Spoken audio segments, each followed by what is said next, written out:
Hey, thanks for getting us started this afternoon. Hey, wanted to ask a little bit about how things have kind of gone here at the outset of practice and having Coach Combs working with the secondary, and now that we've kind of finally got a chance to have football on the immediate horizon. Just tell us a little bit about what the energy and the atmosphere have been like here. Right, right. Well, if you know anything about Coach Combs, he always brings the energy. I really think he's brought a new life, to the secondary. We lost most of our starters from last year, so we've got a lot of young guys that haven't been through the program. And Coach Combs, he's been here for a long time, and he's able to really bring that culture and what we stand for here at Ohio State, to the program. So it's great to have him. Thanks, man. Okay, hold on. Okay, next up, Stephen Means from Cleveland.com. Hey, Marcus, just wanted to ask you, Kerry Combs talked about back in the spring before a lot of the shutdown and the idea of starting a lot of you guys off at corner and then moving you around from there. And with so many open spots other than just Shaun Wade coming back, have you kind of moved around and, played slot, played outside corner? Where have you kind of been through all this, whether it was spring practice to now? Right. So I've spent most of my time in the inside, the slot corner. But we've all been pretty interchangeable as a unit. We've had a lot of guys bouncing around, and I think one thing he really preaches is versatility. And so that's what we kind of stand for as a unit. Next up, Bill Landis with The Athletic and Austin Ward on deck. Bill? Marcus, what about your skill set do you think lends itself to playing well in that nickel position, and who else has been repping with you there? So we've worked, a couple of the young guys there. Ronnie Hickman, I think he's been working some there. You got Cam Martinez, and then also, I think that's pretty much been it. And personally, I think, I've been in this program for a few years. I've had a lot of coaching, a lot of different coaches. And I think I've been able to bring a lot of that football knowledge to the position, along with my personal skill set. So I'm excited to get started and get to work with Coach Combs and have a great season. Okay, next up, hey, hold on 1 second, guys. I'm going back and forth on a computer here. I don't know who I said was next. Oh, okay. Next up, Bill Landis with The Athletic and Jeremy Birmingham on deck. Bill? I just went, Jerry, so Birmingham. Oh, did you? Okay. Yeah, okay. I told you I was going back and forth. All right. Next up, Jeremy Birmingham, Letterman Row with Rob Aller on deck. Jeremy? And Marcus, can you just give a little insight into how you personally are feeling after kind of a really circular route to get actually coached by Coach Combs? Because obviously he recruited you. You've now had 3 defensive backs coach in the last couple of years. Like, how are you handling all this, and what does it mean to you finally to get a chance to play for the guy that recruited you to Ohio State? Like you said, I've had every year it seems, some changes in our coaching. Guys move up, move on to the next level or what have you. And I think, just with all that coaching, it's just brought so much knowledge and so much different techniques and styles, that I've been able to bring and utilize on the field. And now that, Coach Combs is back, it's really rejuvenated me, and kind of reminded me of why we come here. We come here to win championships and to get to the next level. And Coach Combs, he preaches that every day. And so we've had that relationship, since I was 15. He started recruiting me. So it's great to have him back. And every day, we walk in with a smile on our face, ready to get to work. So. What was his reaction to you the first time that he got to see you now after being away for a couple of years? And, what was his feedback on how you'd grown since you got to Ohio State? Right. So, Coach Combs, of course, he came in and, he understood, my career here hasn't been ideal or hasn't been, perfect for myself. But, you come in, he's brought that new sense of energy. And, he came in the first day and told me, that you're still the same player that I recruited. And let's get to work. And I think, we've just been making extreme strides, since he's been here. So it's great to have him. Thanks, man. Yep. Next up, and hey, folks, let's do this. If I call on someone, I know some of you guys have specific questions for Coach Combs and maybe not for the student athletes.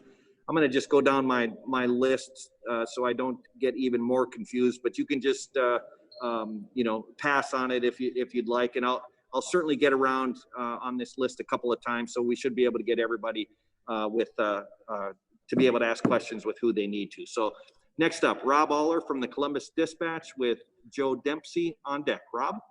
Hey, Marcus, thanks for doing this. Hey, how important is the Best in America tag that you guys kind of pride yourselves on, and how much do you have to pass sort of the history of that and the importance of that on to younger guys? Right. So, you hear the term BIA, and, you really don't know what it means. It might take a year, it might take 2 years to really get a true understanding of what it is. But, Coach Combs, he originated it, with some of those guys like Garyon and Marshawn and, the greats that have came through here. And what he preaches, is that, we're not competing against the guy next to us. We're competing against them. We're trying to, push that bar higher that all those first rounders have set here. And so every day, we go out with that thought process that, we come here and we want to be first rounders and we want to win championships. And he's not afraid to say it. We're not afraid to say it. That's the standard here, and that's what we always try to uphold.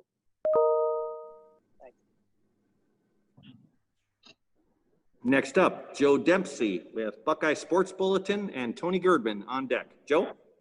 Hey, Marcus. Hope you're doing well. Now that Tyreek Johnson's in his third year with the program, how has he developed on and off the field since coming in as a five-star recruit, and what's the next step for him? Right. So, like you mentioned, Tyreek came in as a five-star, that five-star pedigree, and Tyreek's extremely talented. We've had some great guys in our unit, and sometimes, it's hard to really break through. But Tyreek, he comes to work every day with his head down, and he goes to work. So we're really excited for Tyreek. He's been showing great things, and we're excited to see him on the field this season. Thank you. Next up, Tony Girdman with Buckeye Scoop and Joey Kaufman on deck. Tony? Marcus, you mentioned your career not going quite the way you wanted to this point, but now you're a senior looking like you are the guy. This is kind of a free year for you as well because it's basically a redshirt year for everybody. So how do you feel right now having this opportunity, and I guess what is your determination right now to make the most of it? So like you said, I came in pretty much injury ridden, my first couple of years. And anybody that, goes through injuries, you got the great stories here, like, Johnny Dixon. You've got the Justin Hilliards, these great stories of these comebacks. And luckily I haven't had, these, major, like Achilles and knee, but, I've had my struggles. And having this year, having this extra year, it's given me a new lifeblood. I'm so ready to help this team and help us win. And I think that's really the driving force behind it. Now that I've stepped into a leadership role, I just love this team so much. And I just want to do whatever we can to win, man. So I'm ready to get excited. I'm ready for week one. We've done a lot of waiting. I've done a lot of waiting, and I think we're ready as a team. Next up, Joey Kaufman of the Columbus Dispatch with Mary Smith on deck. Joey? Marcus, as far as you guys have, much of this offseason has been condensed, and there obviously hasn't been a lot of opportunities to practice in pads and work on fundamentals like tackling. Where do you guys, and it seems like pads might come on next week, but where do you guys feel like you are as far as a lot of just defensive fundamentals? So yeah, it not having pads on in practice, it definitely has its difficulties.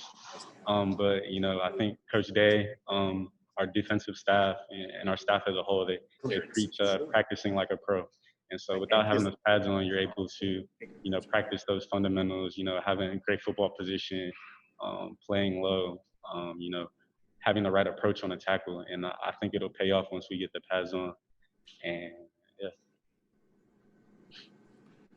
Next up, Mary Smith from WSYX Channel 6 with Spencer Holbrook on deck. Mary?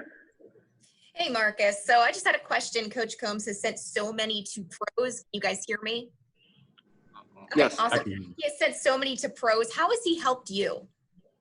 Well, Coach Combs, he spent 2 years in the league, and he's always just had a great football knowledge and a great sense of technique. And he's really brought that knowledge back to us and really just helped us to take that next step forward and understand where we are and where we want to go. So it's been great to have. Thank you. We're going to take just 2 or 3 more questions for Marcus and then bring in Coach Combs. Next up, Spencer Holbrook from Letterman Row with Dan Hope on deck. Spencer? Marcus, when you come in to the program with guys like Jeff and the talent that you came in with in the secondary, what did you learn from the years with those guys that can kind of help you take that next step and become what they were in the past? First, those are my teammates, and so you really just, you feed off of each other, and, being able to sit down and watch those guys and how they compete, and understanding that, I came in with those guys too. And so, just trying to reach that standard that, a guy like last year, like Jeff set, and guys previous, it's something that we all strive for, and I strive for personally. So.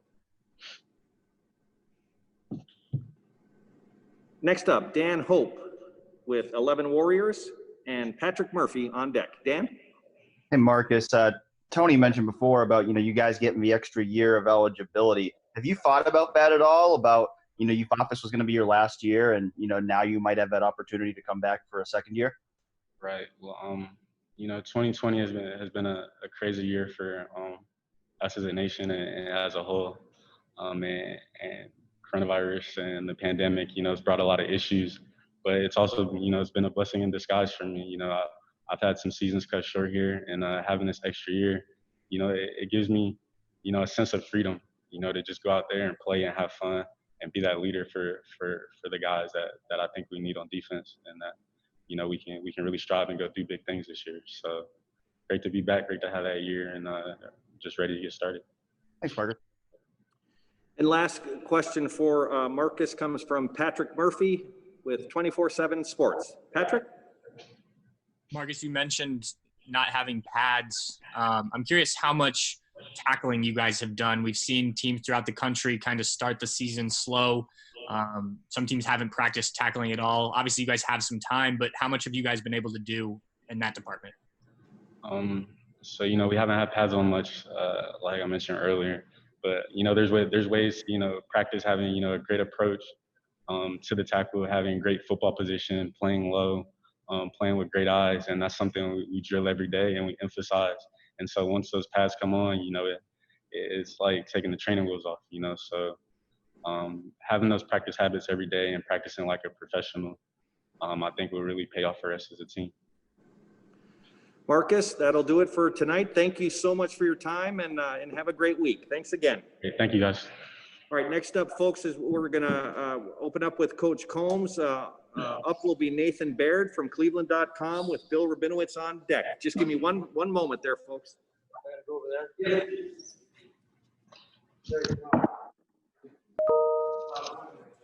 Oh, yeah. I'm not worried.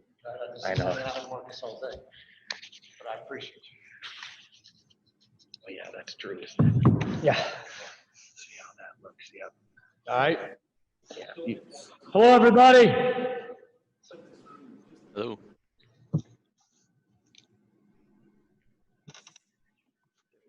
There we go. Up next, Nathan Baird with Cleveland.com and Bill Rabinowitz on deck. Nathan?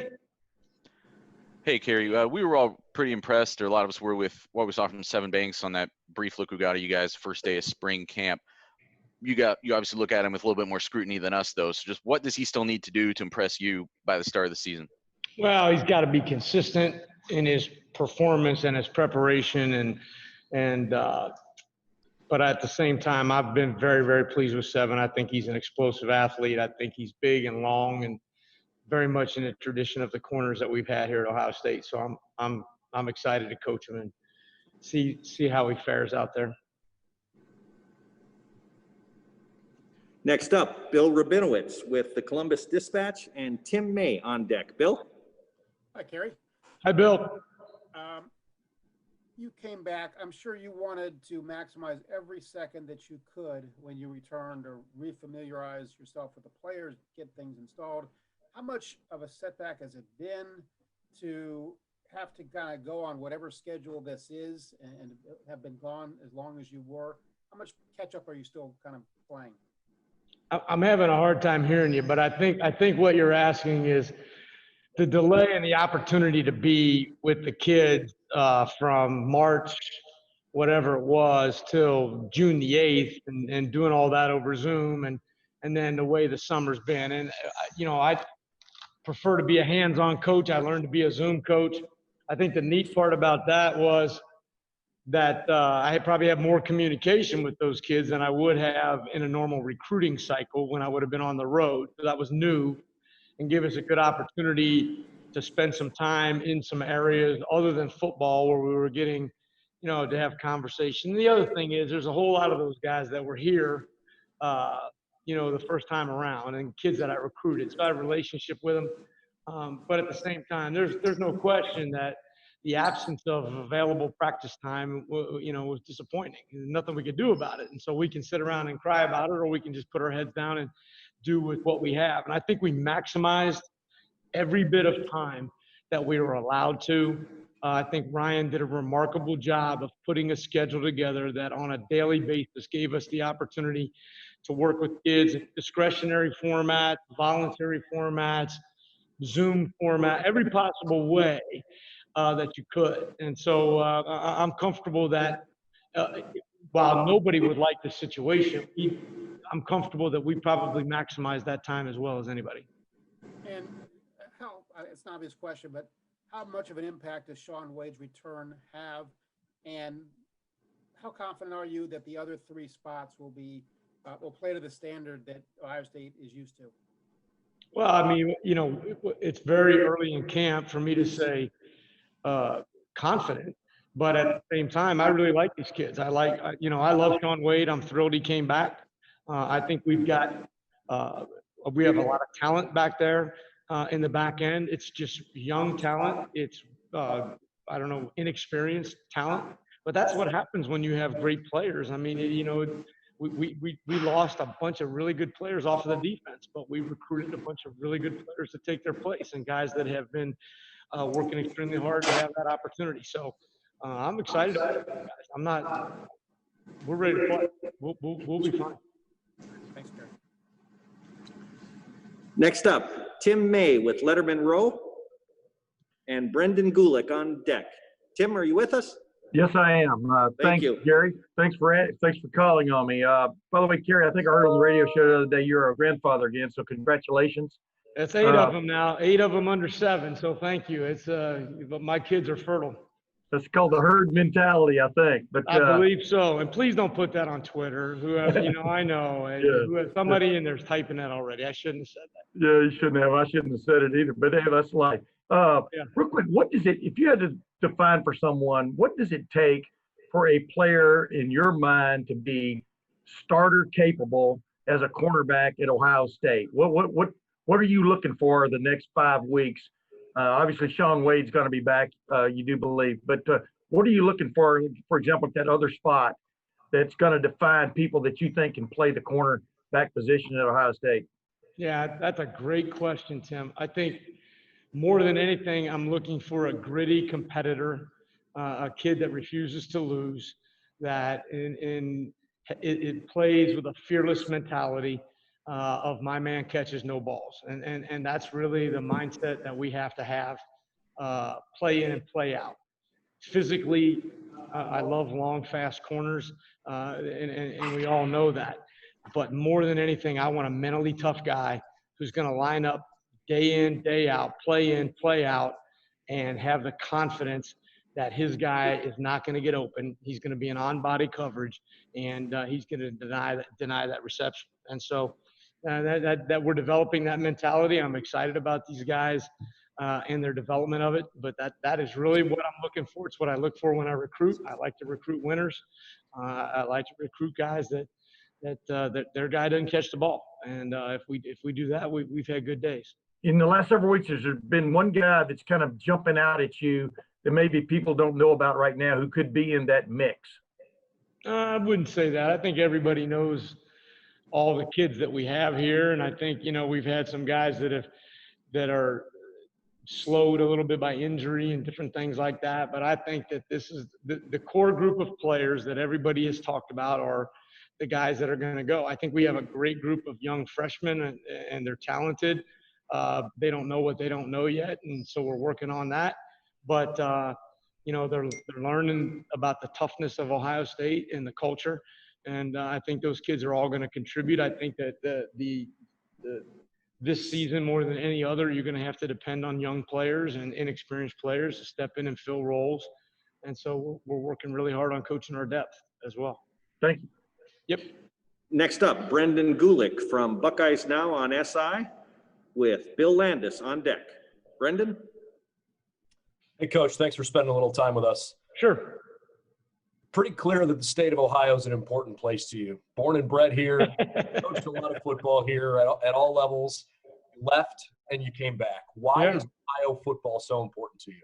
Well, it's really everything about who I am from the time I was so glad we're going to get to play and coach. It's been 53 years since I wasn't on a sideline, and I was 4 years old at the time, in a fall.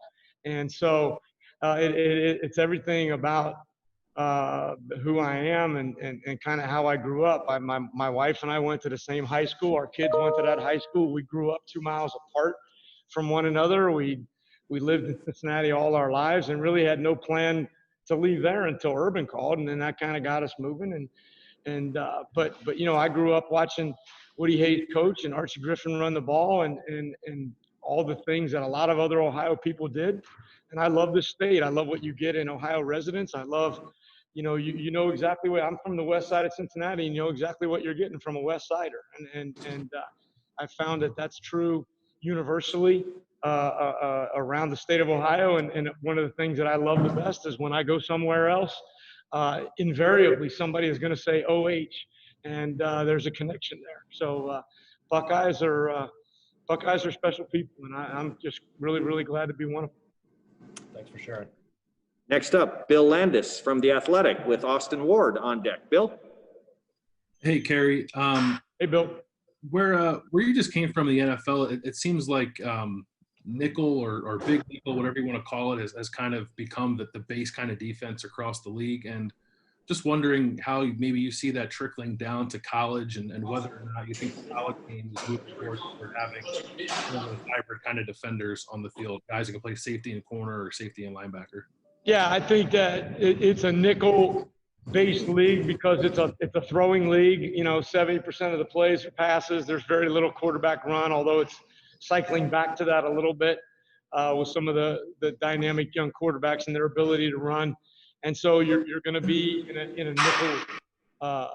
You're going to have to be in a nickel concept and to be able to handle the speed in the slot of kids like Tyreek Hill and those guys that they have in the NFL. And so I think it has its place. Obviously in college football, not necessarily just on third down. It's more based on your opponents and what they're trying to do with the ball. But you always have the quarterback run factor in college football that you don't experience in the same way there. And so I think that there's a little bit more of a hesitance for some people to play some nickel stuff on first and second down here. So when you look at the group that you kind of inherited, and I guess you could argue that with Sean and Pete on the field, you could potentially be a nickel even if it looks like a 4-3. Where do you see, I guess, this defense going in terms of implementing some more of those looks? I know maybe you don't need it as much in the Big Ten week to week, but just sort of diversifying the package, I guess, a little bit. How much do you think you can add to this defense? I think the big thing is having the ability to play in multiple personnel groupings on defense. I don't think that that's something that is necessarily common throughout college football, but having the ability to play and have packages with different personnel groupings, I think is has been an offensive thing for a long time, but I think it's bleeding over to the defensive side of things. And I think you're going to see that continue to grow and develop. I think more than anything for us right now, it's going to be ability based. It's going to be based on the talent of the roster and, frankly, the health of the roster. You know, you're going to have to be flexible this year. You're going to have to be able to adapt to a lot of situations based on who's healthy and able and ready to go. And so those are things that may evolve more this year than any other. Thanks, Gary. Sure. All right, folks, I'm going to have time for just a few more questions for Coach Combs. Next up, Austin Ward from Letterman Row with Rob Aller on deck. Austin? Hey, Gary. Hey, Austin. I understand that you got to, or you were one of the coaches that made a call to Sean on his birthday last week. Which recruiting pitch was the tougher one or the bigger win for you, getting him out of high school or getting him to come back? Yeah, it's funny. You know, I never felt like it was hard recruiting Sean Wade. I mean, everybody says that. I think this is an extraordinary kid. First of all, I sang happy birthday to him, so that was, I think, what pushed it over the top. But the reality is that this is a kid that loves his team. He loves his university. You guys remember he committed all the way back when we won a national championship in 2014. He loves to win. I just think he's an extraordinary kid. We've had a great relationship the entire time that we've known each other. Even when I was in Tennessee, and I would text these kids and communicate back with them and encourage them and those kind of things. I mean, I just feel like I've had a great relationship with him all along. And to be honest with you, and the reality is, when a kid says to you, I need you to talk to me like I'm your son, then there's a lot of responsibility that goes with whatever you're going to say to him. And I don't take that lightly. And so our conversations, I tried in every way, shape, and form to talk to him as if he was one of my two sons in the same situation and give him the advice that I would have given them. And at the same time, making sure that he was very comfortable, understanding that I loved him regardless of what he decided, that was unconditional, and it had nothing to do with whether or not he played for us or somebody else or whatever he did in this season. And Jerry mentioned that he wasn't able to practice with you guys quite yet. Is there any concern, or is that just part of this process playing out? Any concern about him being able to get cleared? No concern about that, but it is part of the process. And then Okay. So it's just a matter of COVID testing, which if any of you have had that, it's a wonderful experience. I would recommend it to all of you. But we're just waiting on his results right now. Gotcha. Thanks, Gary. Sure. Next up, Rob Aller from the Columbus Dispatch, and we'll close with Doug Lesmerises. Rob, you're up. Hey, Carrie. Hi, Rob. How you doing? Great, thanks. Hey, going back to when you first got here, you coming up with the Best in America tag. Hey, how did you come up with it? But what's the satisfaction now where you are, seeing how successful this whole thing is gone? And can you describe that? Yeah, I don't know. You know, I'm not satisfied yet, but I appreciate that. Really, the whole mantra of BIA came from being at the best place in America. And if we're at the best place in America, we certainly should be the best in America at what we do. I do, when I recruit kids, I tell them I really only want to be around people who want to be the best in the world at what they do. And that doesn't matter if it's the girl that comes in and sprays all the stuff in my and is trying to make sure it's healthy for when I return the next day, or the kid who's dragging the bags out for my drills every day. I just want to be around people who want to be the best in the world at what they do. And since we really only play football in America, we decided best in America. And you know, that's a challenge, because that means there's a standard to live up to every single day. You can't, that's not something that you just say and somebody slaps it on a shirt or on a hashtag and you become that. I mean, we try to hold ourselves to be accountable to that every day. And I think the kids have a vision of that. They have an understanding of what's required. They're in communication with our guys who are in the NFL, who let them know, you know, you have to perform. You have to perform every day. You've got to, you know, there's a living, breathing standard to live up to. And so I'm really gratified by that. I'm gratified by the kids that are still playing, what they're doing in the NFL. I think it's extraordinary. Obviously, the volume of kids that we've got playing right now and how well they're playing, it's exciting. And, and the fact that we're in constant communication with all those kids is really neat to me. And when you were in the league, did you run into guys, scouts or whatever, that kind of came and said, what do you got? What did you have going on at Ohio State? I assume that your reputation kind of preceded you there. Well, I mean, I think that what I told my kids when I left was that I had that opportunity because of the way they had performed and played. And I think that was true. I owed them for that.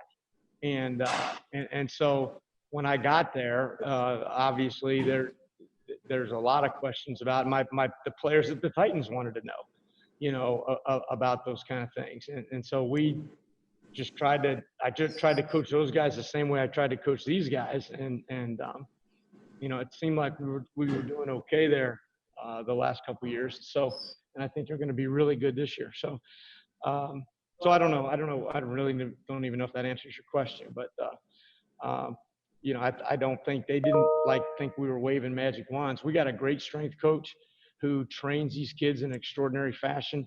We have to compete against the best wide receivers in the country day in and day out. And because of that, you survive or you get eaten alive. And the kids that survive here in practice are going to be okay on Saturdays. And if they're okay on Saturdays at a place like this, they're probably going to have a chance to be okay on Sundays somewhere else. Thanks a lot. And final question for Coach Combs comes from Doug Lesmerises from Cleveland.com. Doug? Hey, Kerry. Hey, Doug. You said you like long, fast corners, and I think we all know that. Marcus Williamson from the outside feels to us at the moment in the very early stages like maybe the leader to start in the slot. Maybe you can tell us if that's correct or not. But Marcus isn't quite as long as some of the other guys you've had through here. What did you like about Marcus and the way he plays at the size he is? What did you like about him in recruiting, and how do you see that translating right now? Yeah, I think it's a great question, Doug. It's a matchup business, right? And so he's playing more in the slot than he is outside simply because more of the slots we'll play against will be similar size and stature players. Slot corner is going to major in short space quickness, whereas the long corner on the outside is going to have probably a little bit more long speed and have some length at the line of scrimmage and press man-to-man against taller wide receivers. And so that's been, to me, an easy transition for Marcus, and I have a comfort level with that. I've recruited Marcus out of high school. I've always found him to be a thoughtful, intelligent player who plays really, really hard. I think he's had an extraordinary offseason. I think he's playing really well right now. I'm excited to watch him continue to grow and compete as the season goes forward. But I think he's had a really, really good fall and spring. And just thinking very long term here, Kerry, if you still are at Ohio State, if and when Braden becomes the head coach, would you leave Ohio State to go work for him? That's a great question. So I love my son more than I love oxygen, but I don't know that I could work for him or that he could work for me. I shouldn't say that because that'll be on Twitter too. I got to tell you, every day I get to spend with Braden Combs is a pleasure for me. He just texted me a little while ago, and I'm very, very proud of him. But I love Ohio State, and I'm really glad to be back here. So I'm going to leave it at that. Okay. Seems like he's doing good things up there. Thanks, Kerry. I appreciate that, Doug. Thank you. Hey, Kerry, can you just give a Haskell Garrett update at all? Yeah, I can't hear you, Bill. Can you give a Haskell Garrett update? I think he's probably not as far away as any of us would have thought when you get shot in the face. If that helps you, Bill. I mean, I would have thought season over, career over, and I don't think that's true. If that helps. I don't even know what I'm allowed to say on that, so I'll be quiet. Coach Combs, thank you so much for your Thanks, time. Gary. Thanks, guys. Hey, listen, all you guys, I really enjoy reading the stuff you write and watching you on Twitter and all that stuff. You guys do a great job with Ohio State football. You have class and dignity, and I believe in no small measure the efforts on all of your parts are helping us play. And I don't want to leave, because I don't know when I'll see you guys again, without saying thank you to you, because the coverage of our parents, the coverage of our players, and the work that everybody did to give these kids the opportunity that they deserve, which is just to go play the game that they love. You guys are a part of that. And I just want to tell you how much I appreciate that and appreciate your efforts. It doesn't go unnoticed here. And you know, our head coach, I thought, was phenomenal in this process, but I think there was a lot of people helping. And I think you guys are certainly on that team. And I know you're not allowed to be on teams, but I just want to tell you I appreciate it. And I appreciate your class and the way that you handled this and helped us. Thank you for that. I wouldn't want to be not coaching this fall. And you guys are a big part of that. So thank you. Thanks, Coach. Thank you very much, Coach. That was awesome. All right, gentlemen, we're going to bring Seven Banks to the chair now, and I'm going to open up the questions with Joe Dempsey from Buckeye Sports Bulletin. He'll be followed by Tony Girdman. Not there just yet, Joe, so hold on. I'm going to run through the people that haven't asked, had a chance on a second question. If somebody absolutely needs Seven, shoot me a text, and we'll get you on. But we'll open up the floor with, if we could have just one question per person at this point now. Joe Dempsey from Buckeye Sports Bulletin. Hey, Seven, how's it going? What's up? I'm good. So now that Tyreek Johnson is in his third season with the program, how have you seen him coming along and developing both on and off the field, and what's the next step for him? You know, Tyreek, that's my boy. You know, we, clinched, as soon as we got in here. And, Tyreek's doing good. He's smart, intelligent player. He gonna get it, Thank you. Next up, Tony Girdman with Buckeye Scoop and Joey Kaufman on deck. Tony? Having this now your third year, you played quite a bit last year. How comfortable are you right now? Do you feel like you're a returning starter and leader of the secondary? Yeah, I feel good, man. We taking it day by day right now. I'm taking it day by day right now, and I just can't wait to get on the field. Can't wait to show us. Show it. What did you learn from your time last year? Being the backup for Jeff and Damon, a lot actually. Because they're very smart. They're two different people. And I get game from both sides, and I just put it to my talent. Next up, Joey Kaufman with the Columbus Dispatch and Mary Smith on deck. Joey? Yeah, just wanted that. Where do you guys feel like you are is with tackling? It's obviously it hasn't been something you guys have been able to work on much this offseason, but it's been kind of an issue in some of the earlier college football games. Well, right now, we don't got no pads right now, so we have a particular process that we do, to help when we get on pads, so we're not missing no tackles come game time, So we gonna that's gonna come. Next up, Mary Smith, WSYX Channel 6, and Spencer Holbrook on deck. Mary?